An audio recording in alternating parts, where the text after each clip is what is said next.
Salve, salve galera do Balaio! Hoje o nosso bate-papo é sobre mágica. E para levar esse bate-papo com o Balaio, estamos aqui com o Fernando Ass, mágico e ilusionista. Tudo bem, Fernando? Tudo bom, André? Ótimo. Joia. Fernando, muito obrigado por essa oportunidade de levar um pouco do seu trabalho, falar um pouco sobre mágica para o pessoal do Balaio. A gente agradece. Eu que agradeço o espaço aqui, para trazer um pouquinho do que é o nosso trabalho, para que as pessoas conheçam, as pessoas que assistem o Balaio, para que vocês conheçam um pouquinho o que é a mágica de proximidade. Muito bom. Ô, Fernando, desde quando surgiu esse interesse pela mágica e quando você se decidiu tornar-se um mágico profissional? Ah, que bacana. Então, começou com meu pai. Na verdade, lá em casa a gente tinha uma obrigação de ter tarefas extracurriculares.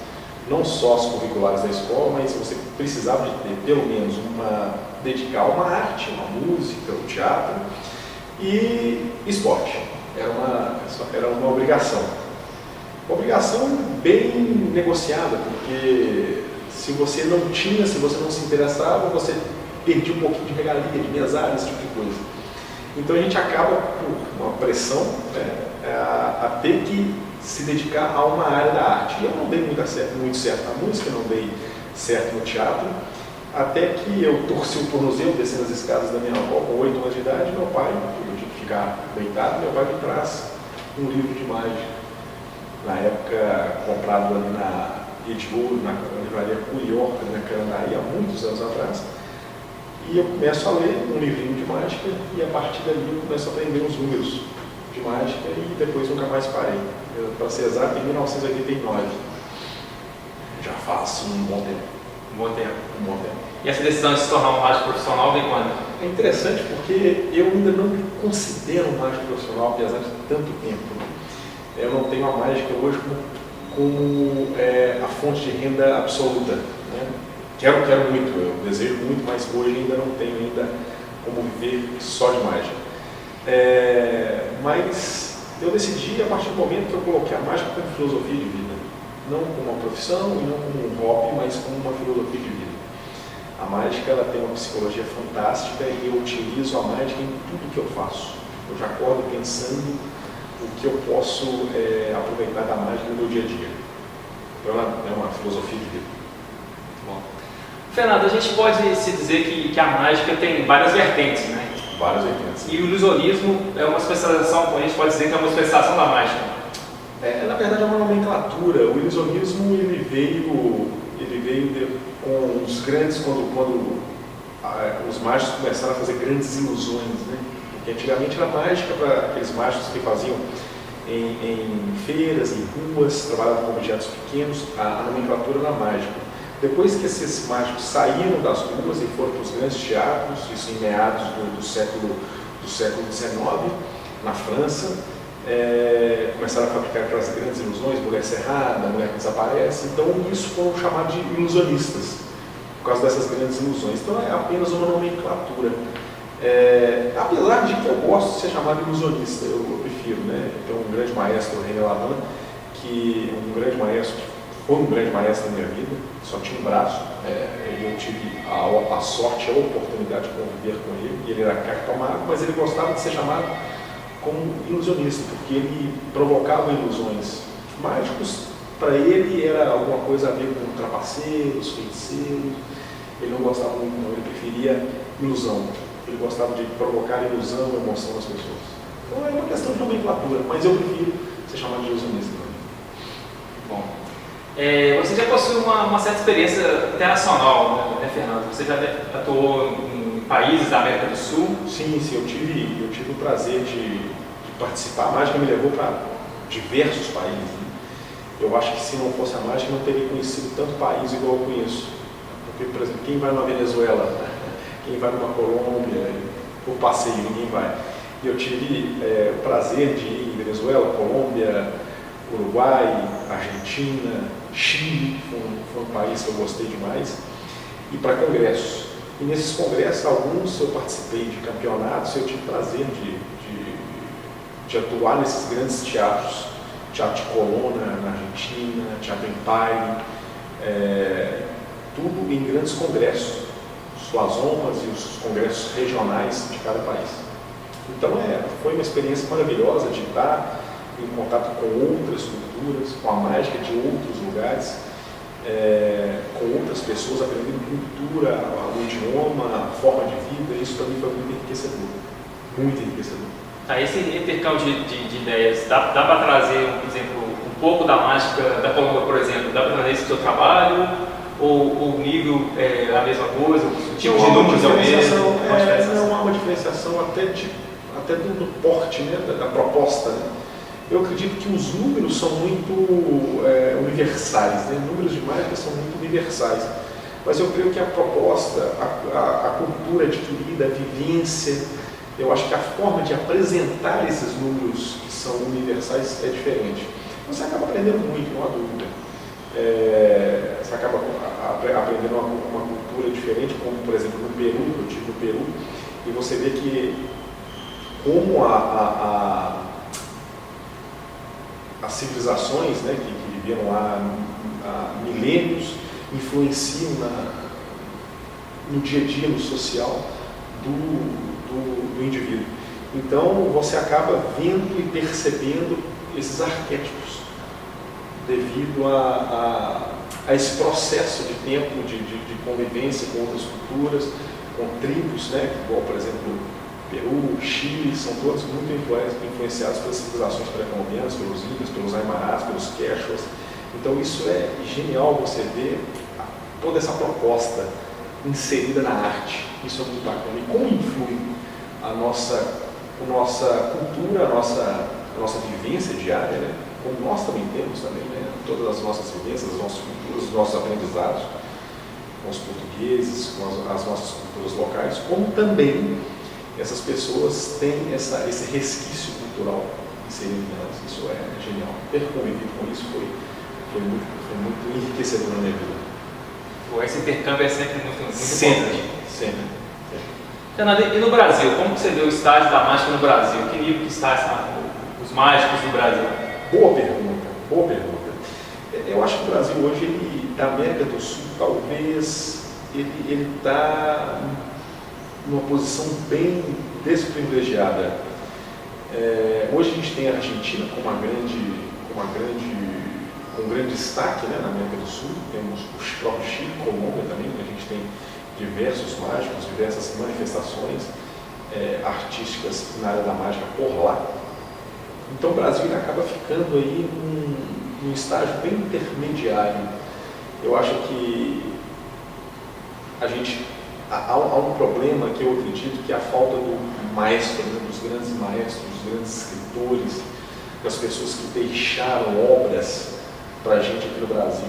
Então eu acho que isso influenciou muito para o desenvolvimento da mágica ao longo dos anos. Então a gente ainda está engateando, ainda sai alguns bons artistas para fora, ainda se cria algumas referências de mágica no Brasil para o mundo, mas ainda é muito pequena. Eu acho que a gente está engateando, eu acho que estamos começando uma grande revolução, eu acho que a partir do ano passado, de 2014, 2015, 2016, espero que esses anos daqui para frente melhorem, porque tem surgido bons artistas, pessoas que estão sendo por referência, estão criando obras, fazendo festivais, criando números, tendo destaque em grandes sites internacionais. Então eu acho que esse é o momento da gente começar a plantar essa semente para que daqui a 50 anos a gente esteja mais ou menos no patamar argentino.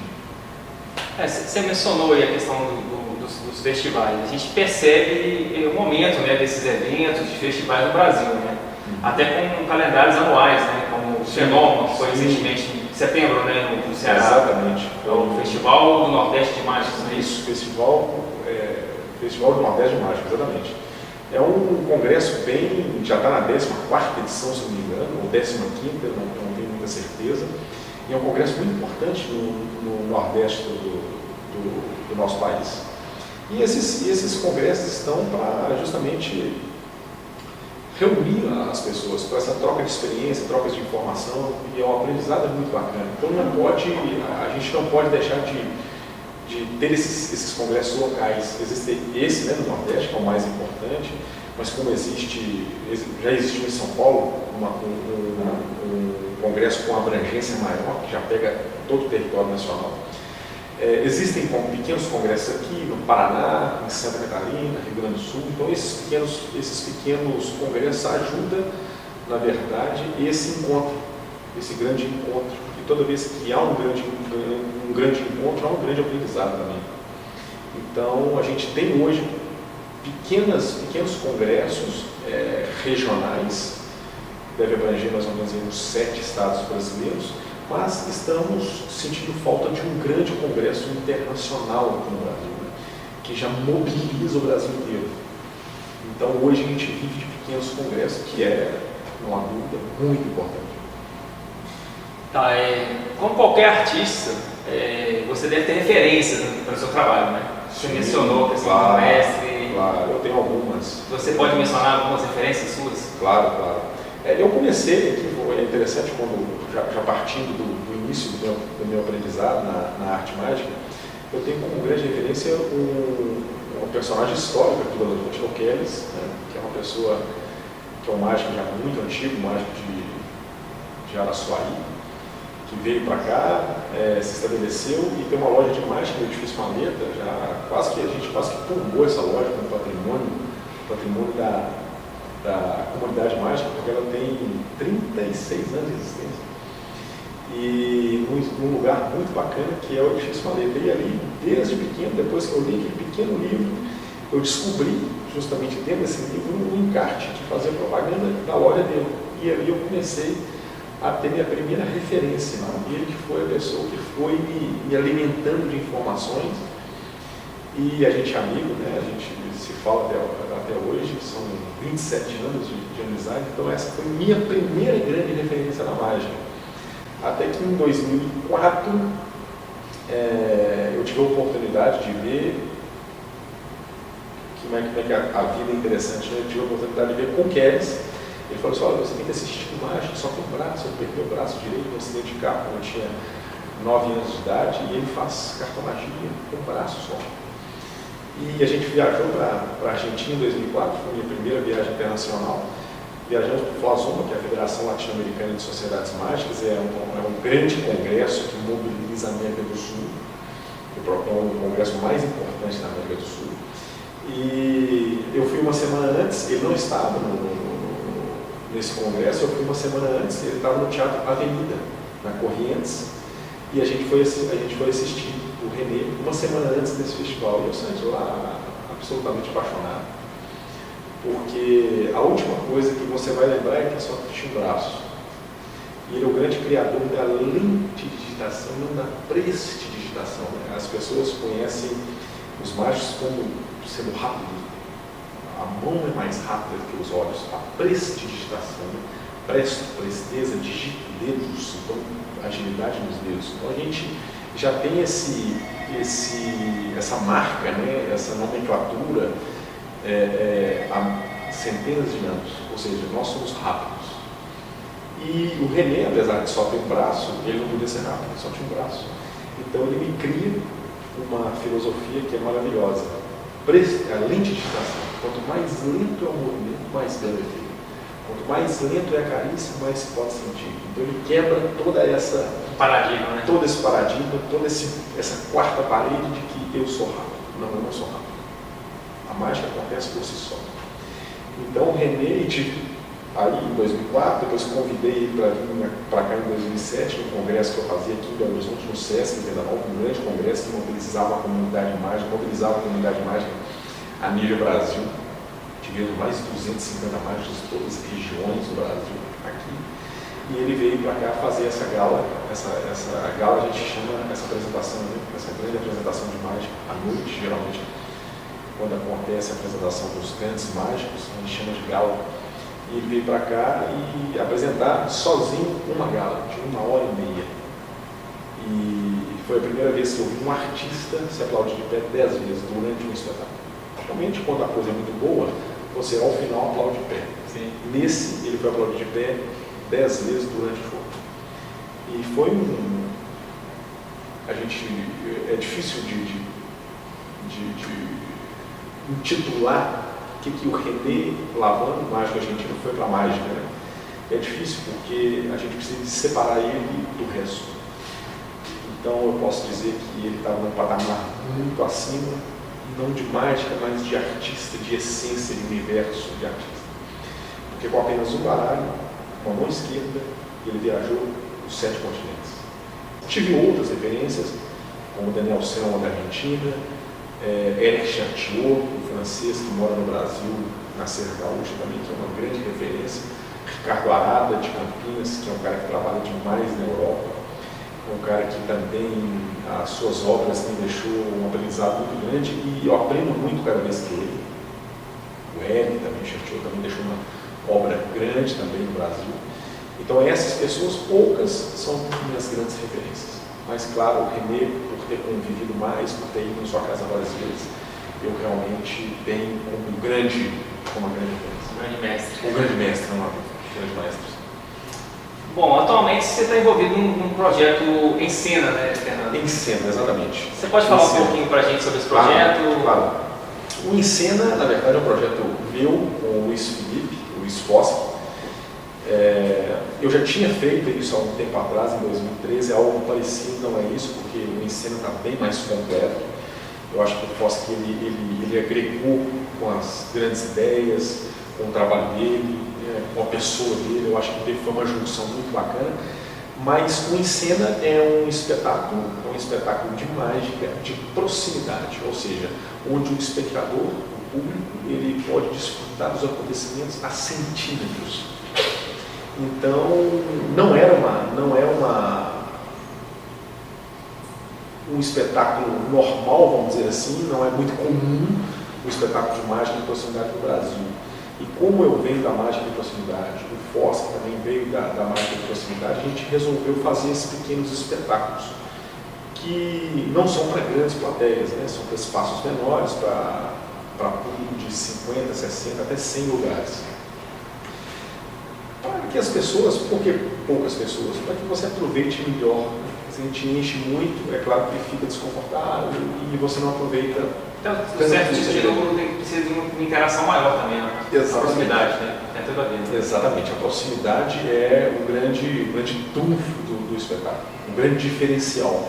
E esses espetáculos de proximidade é muito comum na Europa, né? Na Alemanha é muito comum, na França é muito comum, na própria Espanha também, na Argentina existem bares mágicos que existem esses shows para os clientes, são shows de proximidade, são um palcozinho, uma câmera projetando o que está na mesa. E a gente faz mágica utilizando objetos pequenos, como uma bolinha, um copinho, um maço de cartas, moeda, um lencinho, então coisas pequenas, sem muito recurso, né? Claro, sem muito recurso, porque a gente não está distante da plateia, a gente não tem um espaço grande, não está no teatro. Então, o pessoal tem gostado desse tipo de mágica de proximidade, a própria mídia, né? Os próprios programas de televisão também têm divulgado um pouquinho mais sobre a mágica de proximidade, como o Faustão fala que é na cara da freguesa, ele titulou isso, né? Mas a gente fala Close-Up Magic, né? É uma nomenclatura americana, ou marca de cerca para os espanhóis, para a gente mágica de proximidade eu acho mais bonito. Então o Em Cena é isso, já está na 5ª edição, a gente sempre faz nos espaços do Hotel Stop Room.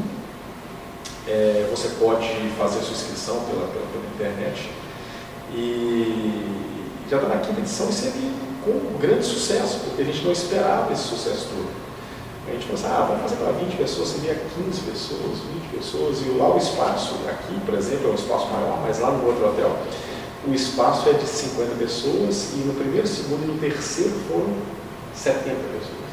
E o mais impressionante de tudo, o mais impressionante é que modificou a plateia, não eram as mesmas, ou seja, a primeira plateia indicou, veio uma segunda plateia diferente, que indicou e veio uma terceira plateia diferente na terceira edição. Mas tem sido um sucesso, a gente tem divulgado bem. É claro, são para poucas pessoas, a maioria são amigos dos amigos, dos amigos dos amigos, alguns convidados, e agora a gente está começando com essa divulgação. Sim. Tá muito E bacana. explica pra gente um pouco como funciona. Você tem um workshop, né? São um workshop que é um número mais reduzido. Na verdade, a a gente tem o prazer de receber nesse Encena um convidado. A gente já teve um grande convidado que foi o Thiago Portos, né? A gente já teve um convidado no Encena. A gente tem feito uns convites para mágicos que têm esse mesmo perfil, que têm esse mesmo trabalho de mágica de proximidade.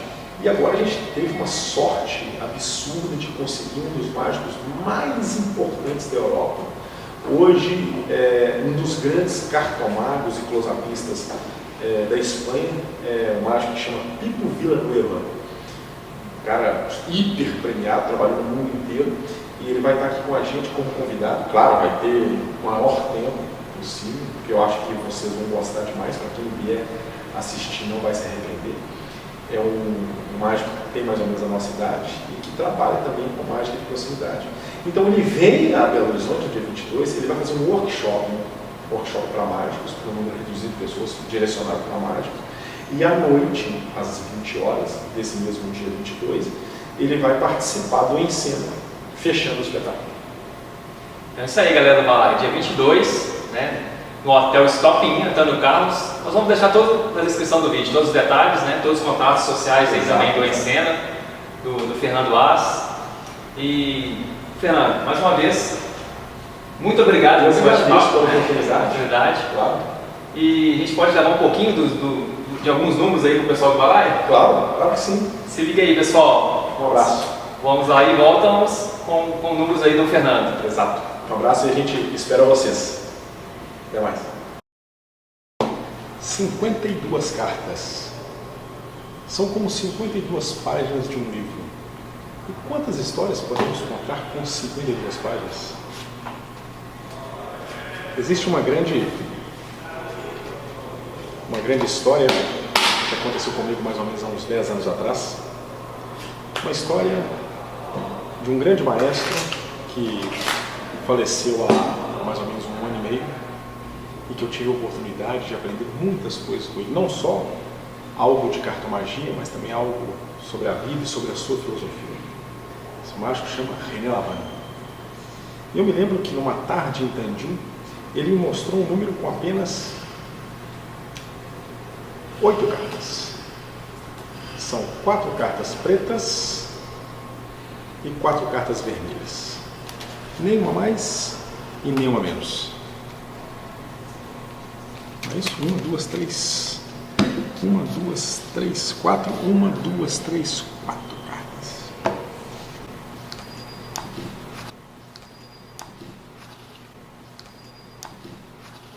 Me lembro que ele me contou uma história antes de começar o número. Disse que quando tinha minha idade foi a Buenos Aires para visitar umas tias e ele fazia um número para as tias, para a família, e uma das tias correu no apartamento do lado e trouxe um menino com um olhar meio perdido.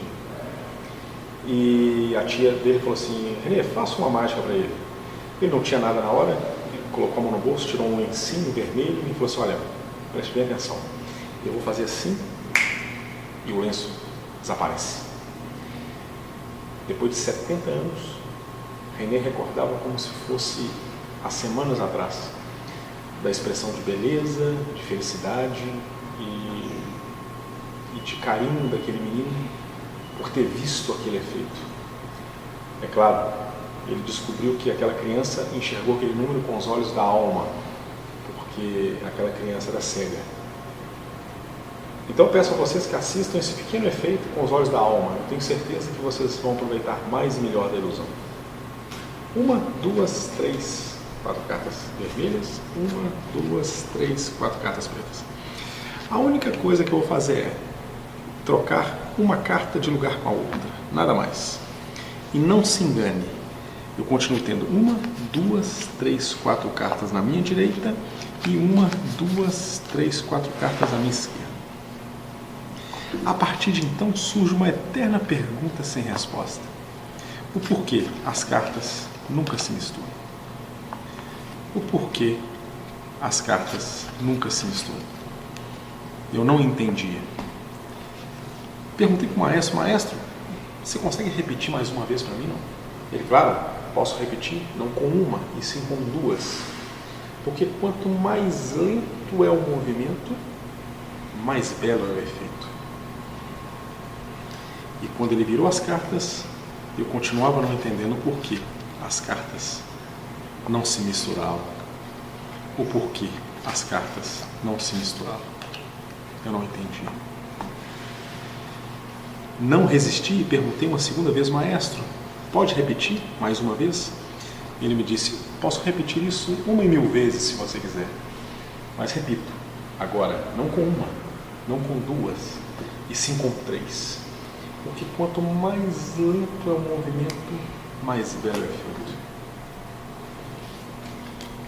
E definitivamente eu nunca vou entender o porquê as cartas não se misturavam. O porquê as cartas nunca se misturam.